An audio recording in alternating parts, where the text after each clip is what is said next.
அனைவருக்கும் வணக்கம். நான் உங்கள் பழனி ஜெயவேணுகோபால்.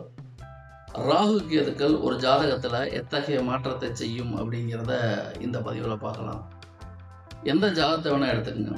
அதுல லக்னம், லக்னாதிபதி, ராசி, ராசி அதிபதி இவர் கான்செப்ட்ல ராகு கேதுக்கள் மாட்டிக்கிச்சுன்னு வச்சுக்கோங்க. லக்னத்துல ராகு இருக்கலாம், லக்னத்துல கேது இருக்கலாம், லக்னாதிபதியோட ராகு இருக்கலாம், லக்னாதிபதியோட கேது இருக்கலாம், ராசியில் ராகு இருக்கலாம், ராசி அதிபதியோட கேது இருக்கலாம். எந்த வகையில பார்த்தாலும் சரி, லக்னம், லக்னாதிபதி, ராசி, ராசி அதிபதி இந்த 4 கான்செப்ட்ல ராகு கேது சம்பந்தப்பட்டா ராகு கேதுகளுடைய டாமினேஷன் தான் அதிகமா இருக்கும். ஏன்னு கேட்டீங்கன்னா, கிரகங்கள்ல நைசாரிக பலத்துல அதிக பலம் பொருந்தியது ராகு கேதுகள் தான். ஃபர்ஸ்ட் கேது, அதுக்கப்புறம் தான் ராகு. இந்த அடிப்படையில் இருக்கக்கூடிய அந்த ராகு கேதுகள் ஒரு ஜாதகத்தில் இருக்கக்கூடிய முழுவதும் டோட்டல் பலனை தன் கைக்குள்ள வச்சுக்கும். இப்போ லக்னம், லக்னாதிபதியோட ராகு கேதுக்கள் இருந்து இப்போ அந்த லக்ன புள்ளி வாங்கிய சாரமும் ராகு சாரமாகவோ அல்லது கேது சாரமாகவோ இருந்தால் அந்த கிரகத்துடைய டாமினேஷன் அதிகமாக இருக்கும். புரியும்படி சொன்னோம்னா, லக்னத்தில் ராகு இருக்குது, அந்த லக்னத்திலேயே லக்னாதிபதி இருக்கார் அப்படின்னா, லக்னம் லக்னாதிபதியோட ராகு இருக்கார், அந்த லக்னம் வாங்கிய புள்ளி இருக்கு இல்லையா, அதுவும் ராகு சாரத்தில் இருக்குன்னு வச்சுக்கோங்க. அந்த லக்னம் ராகுசாரம், லக்னாதிபதி ராகுசாரம், ராகுவும் ராகுசாரத்திலே இருந்தால் இது ஜாதகருக்கு மிகப்பெரிய பிரச்சனையை தரக்கூடிய அமைப்பு. என்ன காரணம்னு கேட்டால், முழுக்க முழுக்க ராகுவுடைய ஆதிக்கம் தான் ஜாதகர்கிட்ட அதிகமாக இருக்கும். அப்போ ராகுவுடைய ப்ராப்பர்ட்டி எல்லாமே ஜாதகர்கிட்ட போகவே போகாது. ராகு பொய் சொல்கிறது, பித்திராட்டம் பண்ணுறது, ஒரு விஷயத்தை மாற்றி சொல்கிறது, பூதாகரமாக திங்க் பண்ணுறது, பிரம்மாண்டமாக யோசிக்கிறது, எல்லாத்துக்கும் ஆசைப்படுறது, ஒரு லெவல் இல்லாமல் ஆடம்பரமாக இருக்கிறது, டாம்பிகமாக இருக்கிறது, பஞ்சகமாக பேசுறது, ஃப்ராடத்தனம் பண்ணுறது, ராகுவுடைய காரகத்துவங்கள் என்னவோ அது ஊரம் ஜாதகர்கிட்ட இருக்கும். அது இல்லைன்னு நம்ம சொல்ல முடியாது.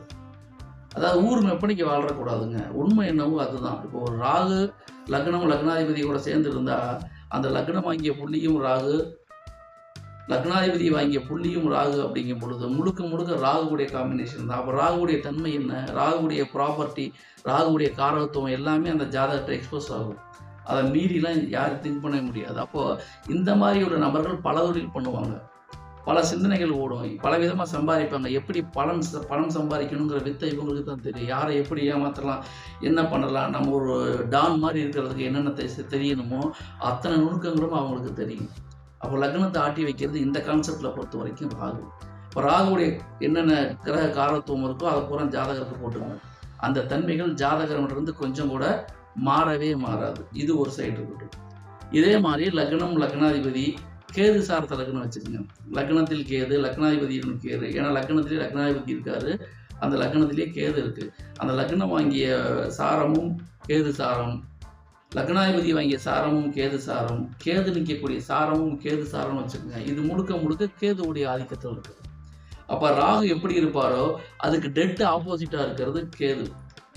ஆன்மீகம், தத்துவம், உண்மை, வேதாந்தம், சித்தாந்தம், தனிமையாக இருக்கிறது, விரக்தியாக இருக்கிறது, யாருடையும் ஒரு ஒற்றுதல் இல்லாமல் இருக்கிறது, ஒதுங்கியே இருக்கிறது, இதெல்லாம் கேதுவுடைய காரத்துவங்கள். தத்துவம் பேசுறது, வேதனம் பேசுறது, விரக்தியாக இருக்கிறது, யாருடைய ஒட்ட மாட்டார், தனித்தீவு மாதிரி இருப்பார், உண்மை பேசுறது, சத்தியம் பேசுறது, அறநெறி பேசுறது, வேதாந்தம் பேசுறது, சித்தாந்தம் பேசுறது, இது எல்லாமே வரட்டு கௌரவம் பார்க்கறது, இது எல்லாமே முழுக்க முழுக்க கேதுவுடைய காரத்துவங்கள். அப்போ இந்த அமைப்புடைய ஜாதகர் எப்படி இருப்பாருன்னு கேட்டால் கேதுவுடைய டாமினேஷனில் அதிகமாக இருப்பார். அப்போ ராகுவுடைய டாமினேஷன் இருந்தால் அது ஒரு டைப்பு, கேதுவுடைய டாமினேஷன் இருந்தால் அது ஒரு டைப்பு. இதுதான் ஜாதகத்தில் மெயின் கான்செப்ட். இது ஒரு ஆண் ஜாதகம்னு வச்சுக்கோங்க. ராகு கான்செப்டில் ஒரு ஆண் ஜாதகம், கேது சாரத்தில் ஒரு ஆண் ஜாதகம் இருந்தால் இவங்க 2 பேருமே ஒரே மாதிரி திங்க் பண்ண மாட்டாங்க. டெட் ஆப்போசிட்டாக தான் இருப்பாங்க. ஒருத்தர் தெற்கைனா ஒருத்தர் வடக்க, ஒருத்தருக்கு மேற்கனா இன்னொரு கிழக்கு. இந்த மாதிரி 180 டிகிரி ஆப்போசிட்டை தான் திங்க் பண்ணுவாங்க. அப்படிங்கிறது இயல்பு. சரி, இந்த அமைப்புடைய ஜாதகருக்கு பார்ட்னர்ஷிப் ஆனாலும் சரி, லைஃப் பார்ட்னர் ஆனாலும் சரி, பிஸ்னஸ் பார்ட்னர் ஆனாலும் சரி, ஆப்போசிட்டாக சேர்த்து வச்சிங்கன்னு வச்சுக்கோங்க. இப்போ கேது டாமினேஷன் இருக்கிறவங்களுக்கு ராகு டாமினேஷன் உள்ள ஆளுகளை பார்ட்னராகவோ, பிஸ்னஸ் பார்ட்னராகவோ, லைஃப் பார்ட்னரோ சேர்த்தா வாழ்க்கை போராட்டம் அதிகமாக இருக்கும். அதே மாதிரி ராகு டாமினேஷன் உள்ள ஜாதகருக்கு கேது டாமினேஷன் உள்ள லைஃப் பார்ட்னரோ, பிஸ்னஸ் பார்ட்னரோ சேர்த்தா வாழ்க்கை போராட்டமாக இருக்கும். ஆக எந்த வகையில் பார்த்தாலும் அவங்க ஜாதகத்தில் ஸ்டாண்டர்ட் தன்மை என்ன, ராகுவுடைய காரத்துவமா கேதுவுடைய காரத்துவம். நம்ம எத்தனையோ காம்பினேஷன் பெர்முடேஷன் வரலாம். நம்ம இங்க சொல்றது ராகு கேதை பட்டு தான் சொல்றோம். அப்போ இந்த டெட் ஆப்போசிட்டா இருக்கிற கிரகங்களுக்கு ஆப்போசிட்டான கிரகங்களை நட்பாகவோ திருமண ரீதியாக இணைச்சு விட்டா அது அவங்களுக்கு ஒரு பிரச்சனையை கொடுக்கும் அப்படிங்கிறது புரிஞ்சுக்குங்க. இந்த அமைப்புடைய ஜாதகர்கள் முற்றிலும் வேறுபட்ட நபராகத்தான் இருப்பார்கள். ஒருத்தர் மாதிரி இன்னொருத்தர் இருக்கவே மாட்டாங்க. அப்ப அவங்க ஜாதகத்துல ராகு கேதுக்கள் என்ன மேஜிக் பண்ணுதோ அந்த மேஜிக் தான் ஜாதகரிடம் வாழ்நாள் முழுக்க இருக்கும். அதை மீறினா ஒருத்தர் மாற முடியாது. ஆக நம்ம அடிப்படையில தெரிஞ்சுக்க வேண்டிய விஷயம் என்னன்னா, அவங்க ஜாதகத்துல என்ன கன்ஸ்ட்ரக்ஷன் இருக்கிறதோ அதன்படிதான் ஜாதகர் இருப்பார். அப்ப வாழ்க்கை முழுதும் அவருடைய தத்துவங்கள், சித்தாந்தங்கள் ஜாதகரிடம் ஓடிக்கொண்டே இருக்கும். இதை தவிர இந்த அமைப்பிலிருந்து ராகு லக்னம் லக்னாதிபதியோட சம்பந்தப்பட்டிருக்கிறவங்களுக்கு ராகு தசை ராகுபதி நடந்தா இதோடைய வீரியம் அதிகமா இருக்கும். லக்னம் லக்னாதிபதியோட கேது சம்பந்தப்பட்டு கேது தசாபதி நடந்தா அதோடைய வீரியம் அதிகமா இருக்கும். ஆக எந்த வகையில் பார்த்தாலும் ஒரு ஜாதகத்தை முற்றிலும் முரண்பாடாக செய்வது இந்த ராகு கேதுக்களை. ராகு கேதுக்கள் நல்லது பண்றது இருக்கு, ராகு கேது பிரச்சனை பண்றது இருக்கு. ராகு கேதுக்கள் எப்பொழுதுமே ஒரு ஜாதகத்துல இந்த அமைப்பில் இருந்தால் நல்லது நடக்கும், ஜாதகத்தில் உள்ள மற்ற கிரக அமைவுகளால் கெடுதல் நடக்கும். இப்போ இந்த அமைப்பு இருந்து லக்னம் லக்னாதிபதியோட ராகு சேர்ந்து அந்த ராகுவே அந்த ஜாதகத்துக்கு யோகியாகவோ கரணநாதனோ வந்துட்டா அதோடைய பலன் வேற.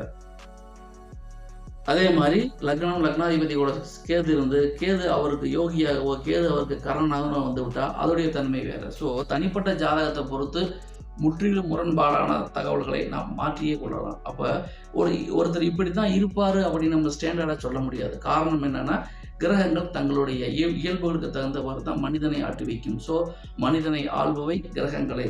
ஆக ஒரு ஜாதகர் இப்படித்தான் இருப்பார் அப்படின்னா அது முழுக்க முழுக்க அவருடைய ராகு கேதுக்குடைய தன்மையில தான் இருக்கும் அப்படிங்கிறத புரிஞ்சுக்குங்க. நம்ம சொல்றது எல்லாமே பொதுவான தகவல் தான். தனிப்பட்ட ஜாதகத்தை பொறுத்து பலன்கள் வேறுபடும் என்ற அடிப்படை உண்மைகளை நாம் மறந்துடக்கூடாது. இந்த பதிவு உங்களுக்கு பிடிச்சிருக்குன்னு நினைக்கிறேன். இந்த பதிவு உங்களுக்கு பிடிச்சிருந்தா, சொல்றதுல உண்மை தன்மை இருக்குன்னு தெரிஞ்சா இந்த பதிவை லைக் பண்ணுங்க, கமெண்ட் பண்ணுங்க, ஷேர் பண்ணுங்க. உங்களைப் போலவே உங்கள் நண்பர்களும் பயன்பெறட்டும். நன்றி நேயர்களை. மீண்டும் அடுத்த பதிவில் வேறொரு தலைப்பில் உங்களை சந்திக்கின்றேன். அதுவரை உங்களிடமிருந்து விடைபெறுவது உங்கள் ஜெயம் வேணுகோபால். நன்றி, வணக்கம்.